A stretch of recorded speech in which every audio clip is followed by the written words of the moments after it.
Tes Kraepelin adalah tes psikotes menambahkan angka di mana Anda diberikan sebuah kertas yang berisi baris angka. Tugas Anda adalah menambahkan dua angka, tulis satuannya saja, mulai baris paling kiri dan angka paling bawah lalu naik ke atas. Jika ada instruksi untuk pindah baris, maka pindah baris ke kanan dan mulai lagi dari angka paling bawah. Sebisa mungkin rapi saat menulis jawaban dan pastikan jawaban Anda benar.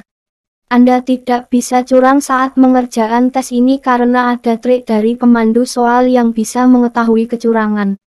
Kunci tes ini adalah konsisten dan rapi. Tes matematika dasar adalah tes psikotes kerja biasa. Soal tes ini sederhana, berkaitan dengan perkalian, pertambahan, pembagian, dan pengurangan.